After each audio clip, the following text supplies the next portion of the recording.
John Fredricks Radio Network and the John Fredricks Media app. Great to have you with us. You can find us Roku, Smart TV, good to go, or Apple TV, Fire Stick, or Roku TV. Just got to just go there, and if you want to make it easy, go to jfmn.tv and you're good to go. Also, don't forget our new sports website in West Virginia. Go to wvsportsnation.com, wvsportsnation.com. West Virginia University just hired a new basketball coach from North Texas. Find out all the scoop, wvsportsnation.com. And everything that Trump does is all in one place on Trump Nation News. Go to trumpnationnews.com. Lots of places to go. Joining me now, Jim Pfaff. And you know who Jim is? Jim is cool. Jim is the head of the Conservative Caucus in Washington, D.C., here in the swamp with me. Jim, thanks for joining us today. Always. Jim, listen, we got a lot to talk about, a lot of things in the news that I want to get your take on. First of all, I said I wouldn't talk about the Signal debacle anymore, but it just doesn't go away. The libtard fake news, left-wing commie media keeps bringing it up. The press briefing yesterday, that there were 15 questions. I tried to ask one that was on a different topic, like tariffs. They never got to me. It's one after the other. Wants to know about leaks and classified information. Here's my question. 3 days later, who cares? I totally agree. Listen, even more importantly, what I really care about is the deaths of servicemen in Afghanistan and that botched withdrawal. The fact that Iran is on target right now more than ever, and only because of the Biden administration, to have a nuclear weapon. And then we have terrorists and criminals coming across our borders during the Biden administration. Listen, relatively, the Signal thing is nothing compared to what the Biden administration was doing to put us greatly in harm's way. When I hear Democrats saying, oh my gosh, thank God, and by the grace of God, our pilots in Yemen didn't die. Well, listen, give me a freaking break. That's just crazy. Plus, the whole operation went well. I think that every Trump administration official, they've had their say. The Intel Committee hearing was going to happen, and they had to address it there. Okay, you've done it. Now just be quiet and move on. The info's out there. There's no more to do. It is going to keep coming along.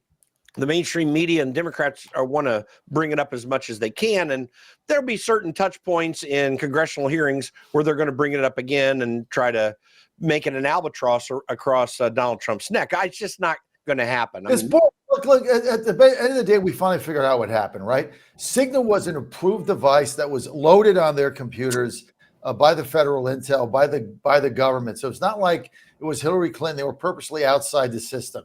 Now we find out that we finally get to the bottom of it. Walsh says it was dumb, sloppy work. Hey, my assistant loaded the names in. They got one of the wrong names. He didn't check his work. Walsh didn't check it. Walsh says whoever senior aide is didn't. Nobody checked it. It's dumb. It's sloppy.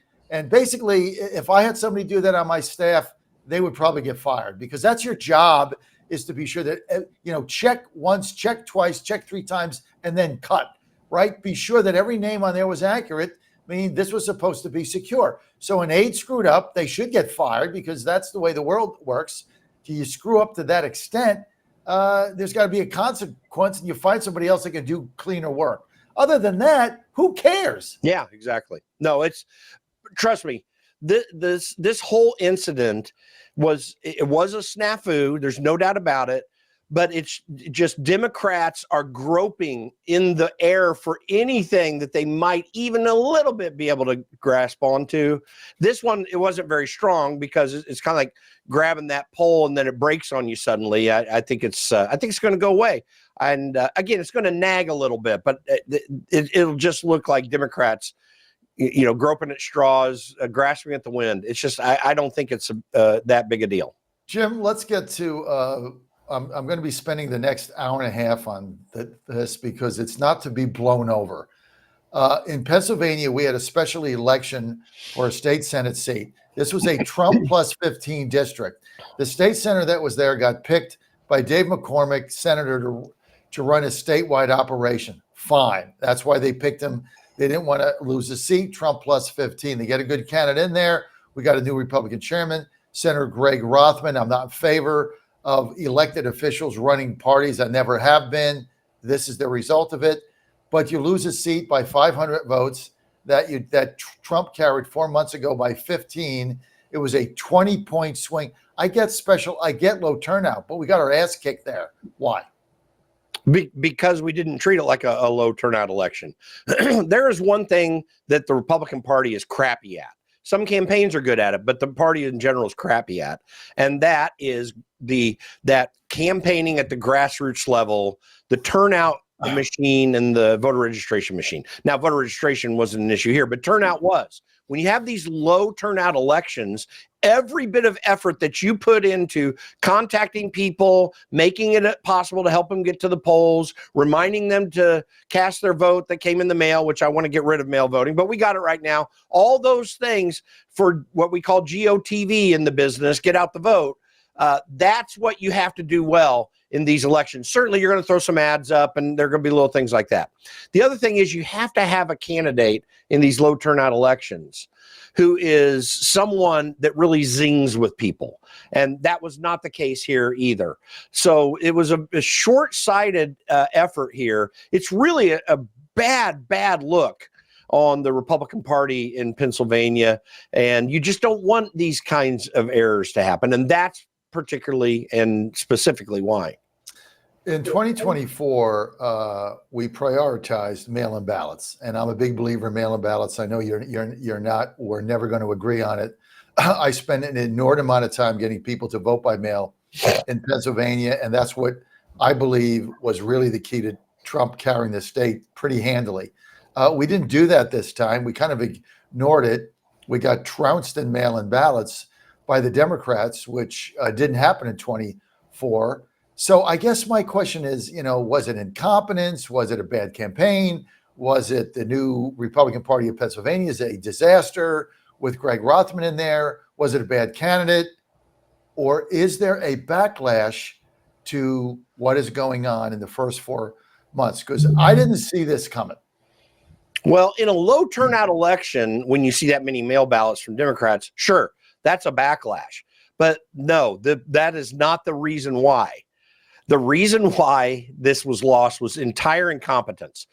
We learned a few lessons in November about voter turnout and dealing with mail ballots and all the changes to election process that we have right now. And there were people totally focused on that. That was not the Republican Party. That was operators like Cliff Maloney in Pennsylvania and some other groups around that were doing similar things. There was a little bit of an uptick effort by the national party and some of the state parties. But Republicans, listen, they don't like elections. They're icky things. And when I say that, the Democrats don't like elections because they don't want to be accountable to people. Republicans don't like elections because they don't like that really dirty grassroots thing that makes politics work. I've been fighting this for 30 years, running elections, getting people to get on top of that. So no, it was incompetence. The Republican Party should have been all over that. They should have been flying in help and making sure that this happens so you don't have a story like this. I agree. And I'm going to be spending some time on it today because it can't happen again. We got to get to the bottom of this. We got to do the analysis to figure out what happened. I got Michael Watley on my show on Friday. I'm going to ask him about it. Where was the NRL? What was it? NRSL, right? Yeah. Mm-hmm. National Republican State Legislative Committee. Where the hell were they? Why weren't there people in here? Why wasn't it on anybody's radar screen? Nobody ever called me up to have the candidate on. I mean, it's not in necessarily an area that I cover specifically with terrestrial radio, but I dominate the state in coverage. Nobody called me up. They didn't have any idea who the candidate was. Nothing. There was zero on it. I mean, in Wisconsin race, I've had congressmen call me up to get that candidate on Friday. I had 2 congressmen call me. Nobody called me about it. No one cared. And but I'll tell you the other thing, Jim, I'm going to say it again, and then we'll move on. Jim Pfaff with us, chairman of the Conservative Caucus, both of us, unfortunately, in the swamp in D.C. Jim, I don't like elected officials running parties. I mean, I like Greg Rothman. I think he's a fine state senator. He's conservative. He's MAGA. And no problem with Greg, but he's a state senator presiding over a state Senate race. You're too close to it. I've always said this, and that's why I'm not, jumping up and down about Mark, I forget his last name for a second, Mark in Lynchburg taking over the Republican Party. He's a state senator there. They're too close to it. They got too many competing interests. They got too many donors telling what to do. And you can't sit back and give an objective view and run the thing. I mean, I'm not going to blame Rothman, but I certainly can't give him a vote of confidence after this was a debacle, as far as I'm concerned. Yeah, I do agree with you, John. Rare is the instance where you can have anyone in elected office do this well. I was very good friends with former Indiana Congressman Mark Souder, who since passed away, was a brilliant political mind. When he first ran against Jill Long and defeated her barely that one time, he told me, he said, I played the lawyer's gambit, a lawyer's a fool that has himself for a client, and that he was saying that he's one of the most brilliant political minds that I ever knew. So no, I do agree with you. You need focus. You also need energy and creativity. It's not just that you're elected and busy, or that you're elected and have to talk to the lobbyists and all these interests that come in. It's that you need objective viewpoint as well. And so having someone come in who's a businessman maybe, or who is an activist who has the capability of doing this that you can pay, that's what you need. I totally agree with you. We're on the same page. I remember a story. I got to go back to, I think it was 2015 or 2013, maybe. I guess it was a long time ago. But I was in Virginia at the time, and we had an open Senate seat, state Senate seat. We had a great candidate. His name was Wayne Coleman, a great candidate. And if we won that seat, they would have flipped power because it was tied. So it all came down to this special election. And I'll never forget this. It was the Eastern Shore and the Norfolk area. And we had 20 state senators, right? Or 19 of them or something, I guess 20 of them.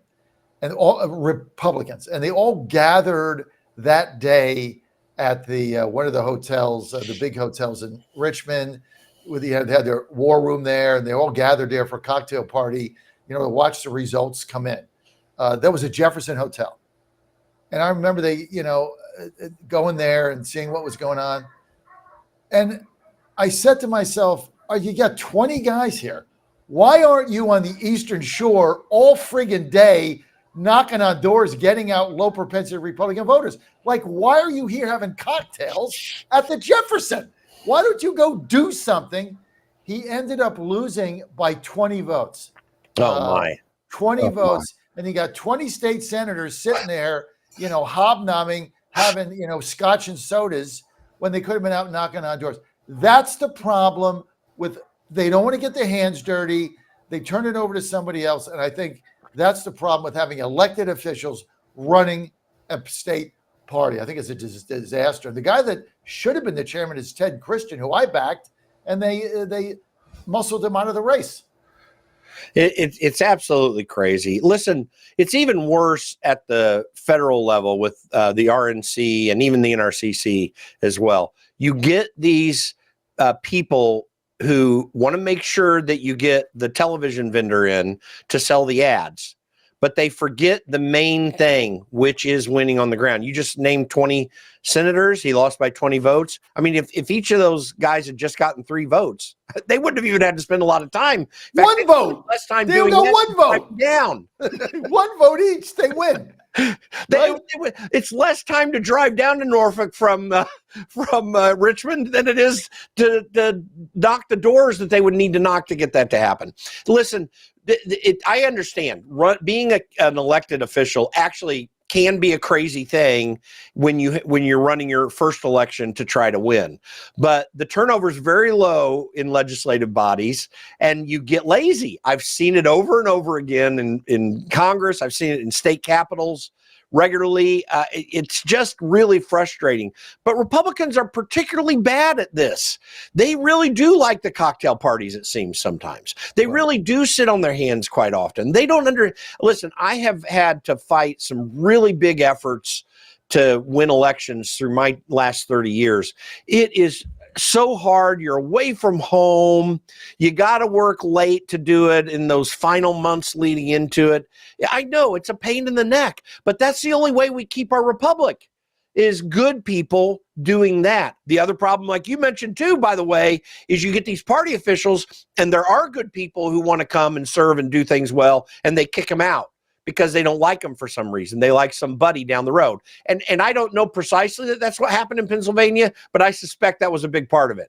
And it's very frustrating to me when I watch that. It's about win. It's about winning. Vince Lombardi, he talked about it in football. His job, he saw it, was to win. That's what you do. You're out on a competitive field, and you don't. Your job is not to show up; it's to win, and you have to have that winning attitude. And Donald Trump has it. That's why he's right now president again. If he didn't have that, we'd be in a real mess right now. He saved the country, in my opinion, at least temporarily, if not permanently, because he was willing to go out and win, because he is a winner. And people hate that. Do you notice how many people hate Donald Trump because of his attitude and his approach and stuff? And some of it, maybe you disagree with on grounds on any specific thing. But the fact that he does that over and over and over again is why he wins, because he's out to win. We have to have that attitude in the Republican Party if we want to save this country we have. Well, this was a disaster. I'm not going to sugarcoat it. I'm not going to excuse it. And it's a black eye for State Senator Rothman, who was handpicked in there by Dave McCormick, who now has taken over the state. And look, we all love Dave. Great victory over Casey. I backed him early. I'm all in for Dave, and I'm happy with the team he's put together. But again, now you've got politicians running the state party. You've got McCormick running it. You got Rothman, his buddy, running it. And your first test, which should have been a laydown. I mean, you won this seat by 15 points 3 months ago. I mean, there's no way you lose this seat by 500 votes. If they got beat by 20 votes, they got beat by 500 votes. It wasn't even close. They got trounced. If he'd have won by 1,500 votes, it'd have been a crazy, stupid thing. Like, it's so obvious what is at stake here and what you must do, that you cannot muff this stuff up. It's too simple. And no, these people should be excoriated, as you are, and I certainly will. It's unacceptable, absolutely unacceptable. Yeah, we want to sit there and blame, it's low turnout. What do you mean it's low? A special election is low. I don't even know what that means. Well, it's a special election. It's very low turnout. It doesn't really mean anything.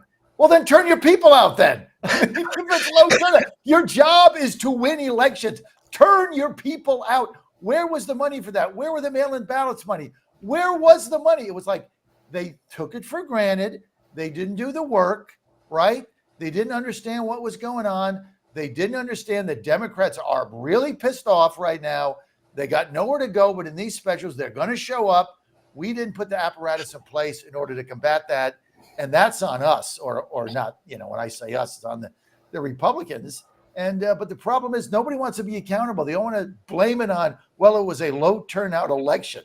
The hell does that mean? Well, that's like saying I got beat the football game because we had we don't do good in the rain. The field was muddy. Well, it was muddy for the other team too. That's right. It's so asinine. It's beyond belief. The excuses coming out of this thing, Jim. Yeah, listen, you've heard it very well. I just want to wrap it or this little bow around it and say this. The job of parties, of candidates in elections is not to be driven by what the dynamics are in the election, but to set the dynamics. That's the role of a candidate. It's a role of the party. And if you're not doing it, then, if you don't control your outcome, you don't win. It's about controlling your outcome. The outcome is in most cases, the result of your effort, bad or good. Good effort will win. And then if you've got 15 points to play with, my gosh. So anyway, we're in agreement. This is an outrage. It's a true outrage. See, that's why I love getting you on every week, Jim, because even though we might not agree on everything, we both understand what this is about.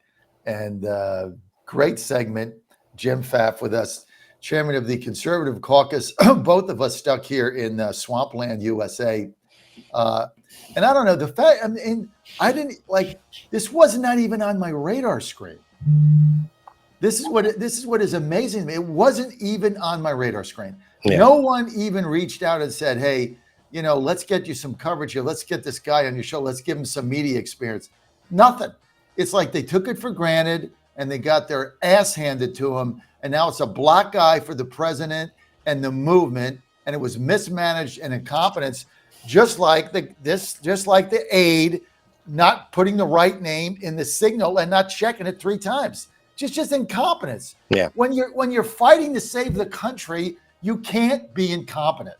Doesn't mean you're not going to make a mistake, but you got to be held accountable. Jim, am I right? No, you're absolutely right. I've told people who work for me in campaigns all the time, there are going to be at least 2 or 3 times that you're going to want to just walk off on this, because I'm just going to tell you to shut your damn mouth and do what I said. And you're not going to like that. And as I would always tell them, I got 9 months. By the way, I started this story back in the early 2000s when they were 9-month campaigns, kind of 12 to 18-month campaigns now. But I got 9 months. Like, this isn't a business. In a business, you can make a little mistake here, then you learn something and you adjust for it. I don't have time for that. So you just shut your damn mouth and do what I said. I'll debrief you afterwards so you can learn. But we're going to do it and make it happen. It's always brought me success. Donald Trump does that. It brings him success. And it's a problem of the human condition. We don't like to have to put effort in on things that we do. It's hard. It's grueling. It's not fun. It's been this way since the fall, by the way, since the fall of Adam and Eve. We have to work hard at it. Well, that's your job, is to work hard. The fall. I never heard it put that way fast. You and I got to get together. Both of us are in this swamp. It's good to have you with us, Jim Pfaff. Hey, stay with us. We got more to come, plus your calls. 888-480-JOHN. 888. Don't even think about going anywhere else, because all you're going to get is nonsense and clickbait. We're telling you the truth right here. Stay with us.